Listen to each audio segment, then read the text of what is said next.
Hello everyone, कैसे हो आप सभी दोस्तों। I hope you all are doing great. आज के इस वीडियो में हम एक नई लेक्चर सीरीज़ को स्टार्ट कर रहे हैं, that is polity of Indian constitution, मतलब पॉलिटी ऑफ इंडिया। ठीक है, तो उसको आज हम डिस्कस करने जा रहे हैं और आपको बहुत मज़ा आएगा इन लेक्चर्स को देखकर। और ये लेक्चर्स जो हैं ये ख़ास तौर पे जो आपका अलाइड एग्ज़ाम आने वाला है, चाहे वो नायब तहसील का अगर आया तो एचएस के लिए बहुत इम्पॉर्टेंट है।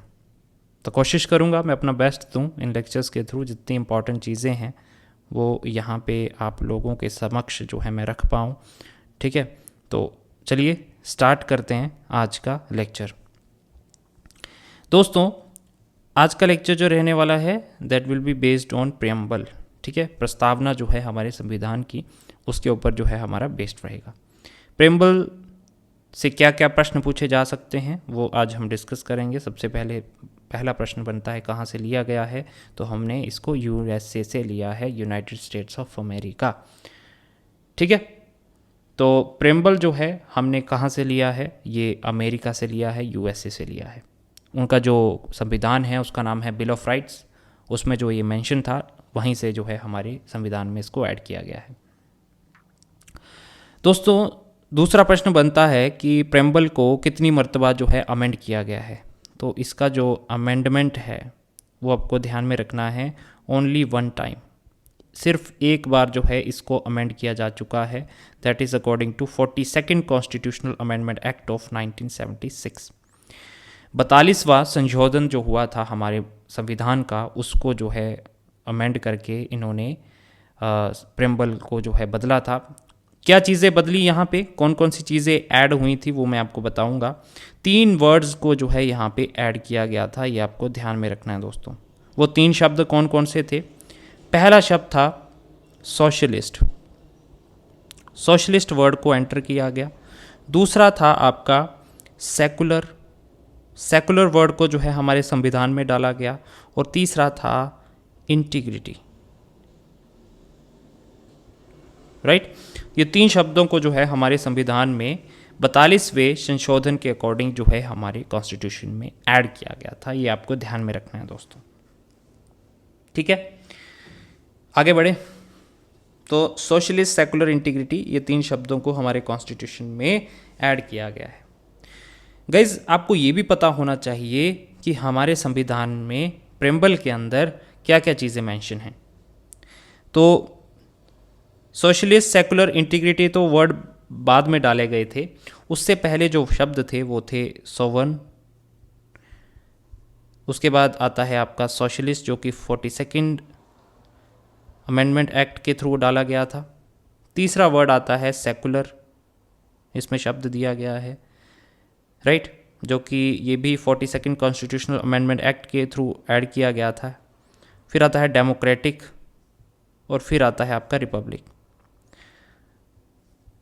ये क्या बताता है? ये हमारा नेचर बताता है हमारे संविधान का। ये 4-5 जो शब्द हैं ये हमारे संविधान का जो नेचर कैसा है उसके बारे में हमें बताता है। ठीक है, तो ये वर्ड जो है आपको ध्यान में रखने हैं और क्रोनोलॉजी वाइज याद रखने हैं। सबसे पहले कौन आता है? सोवन, फिर आता है सोशलिस्ट, फिर आता है सेकुलर, फिर आता है डेमोक्रेट, फिर आता है रिपब्लिक। इन शब्दों को जो है बारीकी से आने वाले जो वीडियो है उसमें समझेंगे, लेकिन 1 बाय 1 जो है यहाँ पे आपको ये पता होना चाहिए 5 वर्ड थे और ये 3 नए वर्ड ऐड किए गए थे। कौन कौन से? एक तो सोशलिस्ट, दूसरा सेकुलर, और ये जो है इंटीग्रिटी में आपको भी आगे बताने वाला हूँ। ठीक है, तो ये 5 शब्दों से, सोवन, सोशलिस्ट, सेकुलर, डेमोक्रेटिक और रिपब्लिक से हमारे जो संविधान का नेचर है उसका पता चलता है। ये आपको ध्यान में रखना है गाइस। ठीक है, आगे बढ़ते हैं। इसके अलावा जो प्रेम्बल है उसमें पीपल ऑफ इंडिया को सुप्रीम माना गया है। People of India, not in the preamble, in constitution. जो हमारे संविधान को जो अथॉरिटी मिलती है, ठीक है, जो हमारे संविधान को जो अथॉरिटी मिलती है, जो पावर मिलती है, वो कहाँ से मिलती है? वो we the people of India से मिलती है। ये आपको ध्यान में रखना है। ठीक है, तो पीपल ऑफ इंडिया यहाँ पे क्या बताता है? अथॉरिटी ऑफ कॉन्स्टिट्यूशन को, राइट। इसके अलावा कुछ इंपॉर्टेंट शब्द यहाँ पे हमारे प्रियम्बल के अंदर हैं, जैसे जस्टिस प्रोवाइड करवाना, जस्टिस कितने टाइप की प्रोवाइड करवाना, ये भी आपको ध्यान में रखना है। तो जस्टिस कितने टाइप की होती है? सोशल जस्टिस, पॉलिटिकल जस्टिस और इकोनॉमिक जस्टिस। तो ये 3 टाइप की जस्टिस होती है जो कि हमारे प्रेम्बल में दी गई है। जस्टिस के अलावा एक वर्ड है लिबर्टी। लिबर्टी भी हमारे जो है इसमें डाला गया है। लिबर्टी कितने टाइप की होती है ये भी आपको ध्यान में रखना है, ठीक है। तो liberty of thought, expression, belief, faith and worship, ये 5 टाइप की जो है यहाँ पे लिबर्टी, आज़ादी है आपकी। आपके थॉट्स, आपके एक्सप्रेशन, आपके बिलीफ कैसे होंगे, आपके फेथ, आपके वर्शिप, तो इन सभी में जो है आपको आज़ादी है, राइट। तो ये ध्यान रखिएगा। इसके अलावा एक और शब्द है इक्वालिटी, ठीक है। तो इक्वालिटी कितने टाइप की? इक्वालिटी ऑफ स्टेटस और दूसरा अपॉर्चुनिटी।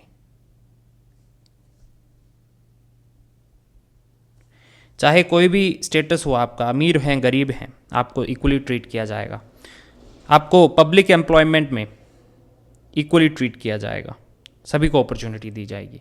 तो ये है इक्वालिटी का कंसेप्ट, ओके। इसके बाद यहाँ पे एक और वर्ड है फ्रैटर्निटी। फ्रैटर्निटी भाईचारे के बारे में बात करता है, ब्रदरहुड के बारे में बात करता है दोस्तों, ठीक है। तो फ्रैटर्निटी के अंदर 2 शब्द ऐड हैं, 3। डिग्निटी ऑफ इंडिविजुअल, किसकी? डिग्निटी ऑफ इंडिविजुअल, इसको शॉर्ट फॉर्म में लिख रहा हूँ, इंडिविजुअल। दूसरा है unity and integrity, unity and integrity of किसकी? नेशन की।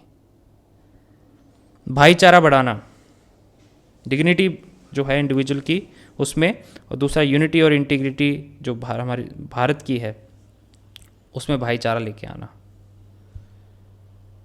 ओके। तो ये है जस्टिस, लिबर्टी, इक्वालिटी, फ्रैटर्निटी। ये जो शब्द हैं आपके, justice, liberty, equality and fraternity, ये जो हैं ऑब्जेक्टिव बताते हैं हमारे संविधान के, ठीक है। तो ये आपको ध्यान में रखना है गाइज कि ये जो शब्द हैं, चाहे वो जस्टिस है, चाहे वो लिबर्टी है, चाहे वो इक्वालिटी है, फ्रैटर्निटी है, ये हमारा जो ऑब्जेक्टिव्स हैं, जो संविधान के ऑब्जेक्टिव्स ऑफ अ कॉन्स्टिट्यूशन, उसके बारे में यहाँ पे बात की जाती है, ठीक है। इसके अलावा सोशलिस्ट वर्ड हमें देखने को मिला। सोशलिज़म की अगर हम बात करें तो हमारा जो इकॉनमी रहेगी वो हमारी जो है कैसी है, वो है मिक्स्ड इकॉनमी, सोशलिस्ट नेचर की इकॉनमी, मिक्स्ड इकॉनमी।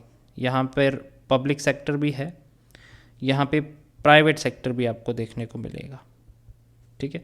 ऐसा नहीं है कि पब्लिक सेक्टर ही सब कुछ देखता है, जैसे चाइना है, वो कम्युनिस्ट जो है देश है, वहाँ पे ज़्यादातर गवर्नमेंट ही चीज़ों को देखती है। यहाँ पे प्राइवेट और पब्लिक दोनों हैं, मिक्स्ड इकॉनमी है भारत की, राइट, ओके, ठीक है। तो ये चीज़ें यहाँ पे आपको ध्यान में रखनी है दोस्तों, जो कि एग्ज़ाम के लिए इम्पॉर्टेंट है, राइट। इसके अलावा कुछ शब्द हैं जिनके बारे में आपको पता होना चाहिए, जैसे सवर्ण है। सवर्ण एक शब्द मैंने आपको पीछे बताया था, ठीक है। सवर्ण, यहाँ पे ये शब्द है आज़ाद। हमारा मुल्क बिल्कुल आज़ाद है, हमारे ऊपर किसी का प्रेशर नहीं है दोस्तों।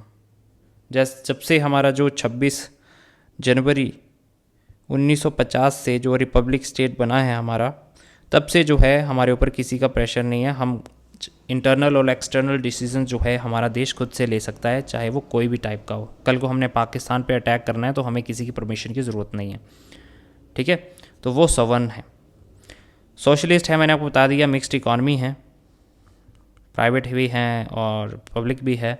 सेकुलर है हमारा देश, ठीक है। सभी रिलीजन्स को इक्वली ट्रीट किया जाता है, सभी को अपना अपना जो रिलीजन फॉलो करने का अधिकार है, उसको प्रोफेस करने का अधिकार है, उसको प्रोपोगेट करने का अधिकार है।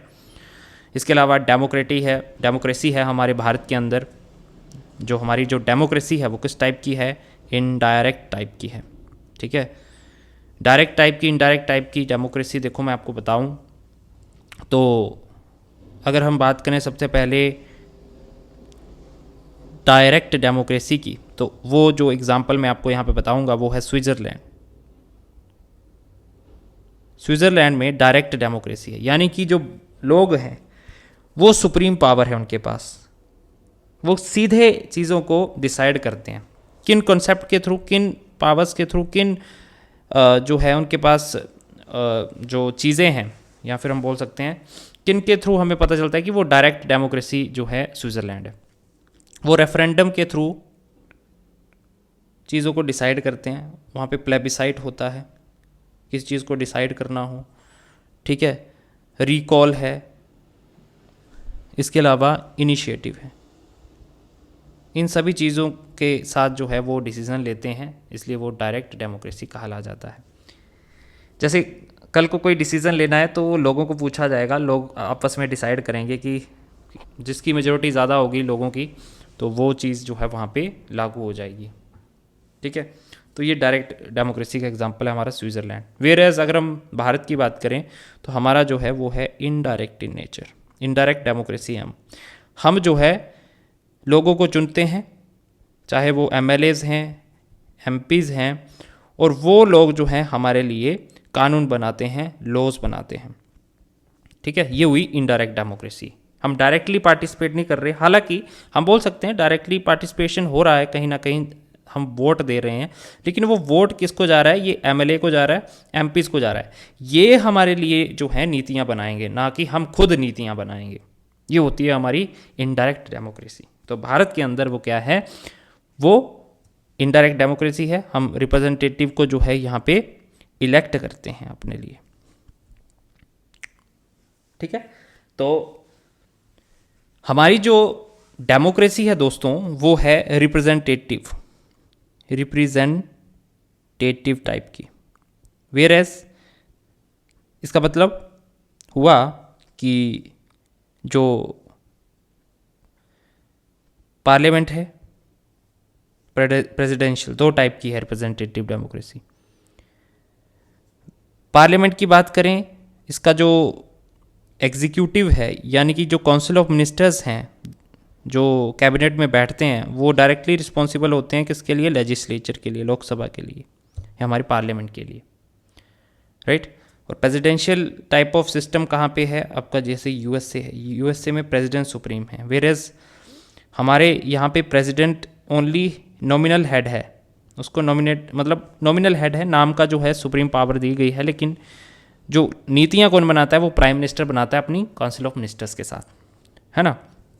तो रिप्रेजेंटेटिव टाइप ऑफ डेमोक्रेसी जो है यहाँ पे हमें देखने को मिलती है, राइट।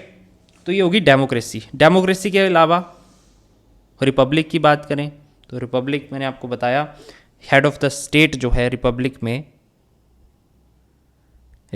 में जो हेड ऑफ द स्टेट होता है, जैसे हमारे केस में जो हमारा प्रेसिडेंट है उसको इलेक्ट किया जा रहा है। वेयरएज़ दूसरी जगह पे जैसे ब्रिटेन है, वहाँ पे हेरिडेटरी होता है। ठीक है, हेरिडेटरी होता है, जो क्राउन होता है, प्रिंस होता है ना। तो वो जो है अगर कोई राजा है तो उसका बेटा भी आगे जाके राजा बनेगा उस देश का, जैसे ब्रिटेन के अंदर होता है। वहाँ पे क्या है? मोनार्की है। ठीक है, वेयरएज़ इंडिया जो है एक रिपब्लिकन स्टेट है। समझे इस बात को? ओके। इसके अलावा हमने जस्टिस देख लिया, 3 टाइप का होता है, social, economic, political justice, right. Social justice कैसे प्रोवाइड करवाएंगे? इक्वल ट्रीटमेंट ऑफ सिटीजन्स, चाहे कोई भी कास्ट का हो, किसी भी जो है सेक्स का हो, रेस का हो, रिलीजन का हो, प्लेस ऑफ बर्थ कहाँ का है, उसके बेसिस पे उसको इक्वली ट्रीट किया जाएगा। इकोनॉमिक बेसिस पे भी जो है जस्टिस प्रोवाइड करवाई जाएगी उसको। कैसे? इकोनॉमिक बेसिस पे उसका कोई डिस्क्रिमिनेशन नहीं होगा, चाहे वो पुअर है चाहे वो रिच है। कानून के सामने दोनों इक्वल हैं। ठीक है जी। इसके अलावा पॉलिटिकल राइट्स भी इक्वल दिए गए हैं। कोई भी पॉलिटिकल ऑफिसेस में वो जा सकता है, चाहे वो किसी कास्ट का हो या कोई भी जो है उसका बैकग्राउंड हो। सभी पॉलिटिकल ऑफिसेस जो हैं सभी के लिए ओपन हैं। साथ ही साथ सभी को वोट देने का अधिकार है, कोई भी इलेक्शन में खड़ा हो सकता है। राइट। सो ये सारे जो हैं आपको चीज़ें जस्टिस से रिलेटेड देखने को मिलेंगी। राइट। और एक चीज़ आपको ध्यान में रखनी है, सोशल इकोनॉमिक जस्टिस और हमारी जो पॉलिटिकल जस्टिस है, ये कॉन्सेप्ट जो है हमने कहाँ से लिया है? 3 टाइप की जस्टिस, सोशल, इकोनॉमिक, पॉलिटिकल, ये हमने रशियन रेवोल्यूशन से लिया है दोस्तों। याद रखिएगा, रशियन रेवोल्यूशन 1917 में हुआ था, वहाँ से ये कॉन्सेप्ट हमने लिया है। ओके, ठीक है। इसके बाद रिपब्लिक हमारा एक शब्द हमने देखा। इसके बाद हम बात करेंगे लिबर्टी की, आज़ादी की। तो ये जो लिबर्टी है यानी कि आज़ादी, ये हमारे जो फंडामेंटल राइट्स हैं ना, वहाँ पे देखने को मिलती है। वहाँ पे हमें आज़ादी है कुछ चीज़ों को लेकर, लेकिन ये क्वालिफाइड है। समझे? क्वालिफाइड इन द सेंस कि ये कोई ऐसे नहीं है कि आपको दे दी गई आज़ादी, आप ये कुछ भी काम कर सकते हैं। उनके लिए एक रेस्ट्रिक्शंस हैं, वो हम फंडामेंटल राइट जब हम कवर करेंगे वहाँ पे पढ़ेंगे। राइट। और ये जो 3 शब्द हैं दोस्तों, ये आपको ध्यान में रखने हैं। कौन कौन से? लिबर्टी, इक्वालिटी और फ्रेटर्निटी। ये 3 शब्द हैं ना, ये शब्द हमने फ्रेंच रेवोल्यूशन से लिए हैं। ये बहुत ही इंपॉर्टेंट है, एग्ज़ाम में पूछे जाते हैं। हमने जो जस्टिस है, सॉरी मैं रशियन लिखने लगा, फ्रेंच रशियन लिखने लगा था, फ्रेंच रेवोल्यूशन। तो लिबर्टी, इक्वालिटी, फ्रेटर्निटी हमने फ्रेंच रेवोल्यूशन से लिया है, और social justice, economic, political justice हमने रशियन रेवोल्यूशन से लिया है। ये आपको ध्यान में रखनी है। जो इंपॉर्टेंट चीज़ें हैं वो मैं आपको यहाँ पे मेंशन करवा रहा हूँ। तो ये एग्ज़ाम में क्वेश्चन यहाँ से पूछे जा चुके हैं और आगे भी पूछे जाएंगे। और राइट, सो ये आपको यहाँ पे ध्यान में रखना है। ओके, तो ये है। अब आगे जो चीज़ आपको प्रेम्बल से रिलेटेड पढ़नी है कि क्या प्रेम्बल हमारे कॉन्स्टिट्यूशन का पार्ट है या नहीं है। ठीक है, ये बहुत ही ज़्यादा इम्पॉर्टेंट क्वेश्चन है, और इससे रिलेटेड कुछ जो है हमारे संविधान में कुछ केस आए थे। जैसे सबसे पहले Berubari union case. Berubari union case क्या था? इसमें बोला गया कि जो हमारा जो प्रेम्बल है वो हमारा कॉन्स्टिट्यूशन का पार्ट नहीं है। ये आपको ध्यान में रखना है। कब आया था? 1960 के अंदर बैरूबारी यूनियन केस। उसमें बोला गया कि प्रेम्बल जो है हमारे संविधान का पार्ट नहीं है। दूसरी बार क्या हुआ? 1973 के अंदर एक बहुत ही इंपॉर्टेंट केस आया था, केशवनंदा भारती केस, जिसको बेसिक स्ट्रक्चर वाला भी बोला जाता है, जिसमें बेसिक स्ट्रक्चर का कॉन्सेप्ट सामने आया था। इसमें यह भी बात बोली गई कि जो प्रेम्बल है हमारे संविधान का पार्ट है दोस्तों। ये आपको ध्यान में रखना है। ओके, इसके बाद एक और केस आता है LIC ऑफ इंडिया केस 1995 के अंदर, और इसी में जो है इसमें भी इसी बात को रिपीट किया जाता है कि जो प्रेम्बल है दैट इज़ द कॉन्स्टिट्यूशन का पार्ट, और ये इंटीग्रल पार्ट है हमारे कॉन्स्टिट्यूशन का। राइट, तो ध्यान में रखना, जो हमारा प्रेम्बल है वो हमारा इंटीग्रल पार्ट है, यानी कि हमारे कॉन्स्टिट्यूशन संविधान का पार्ट है। राइट, और क्या इसको अमेंड किया जा सकता है? तो आपका आंसर होना चाहिए yes, preamble can be amended. और हमने इसको एक बार अमेंड भी किया है, तो ओनली 1 टाइम इसको अभी तक अमेंड किया गया है। कब? 42nd कॉन्स्टिट्यूशनल अमेंडमेंट एक्ट जब आया था 1976 के अंदर, उसके अकॉर्डिंग जो है हमने इसको अमेंड किया था। किसको? प्रेम्बल को। राइट, और कौन कौन से शब्द ऐड किए थे ध्यान में रखिएगा। सोशलिस्ट मैंने आपको बताया था, दूसरा था सेकुलर, और तीसरा था इंटीग्रिटी।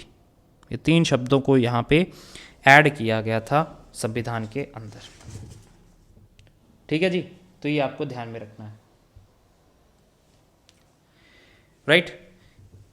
M.A. पालखीवाला कौन थे? ये एक ज्यूरिस्ट थे या फिर हम बोल सकते हैं कॉन्स्टिट्यूशन मेकर थे। इन्होंने प्रेम्बल को बोला है आइडेंटिटी कार्ड ऑफ कॉन्स्टिट्यूशन।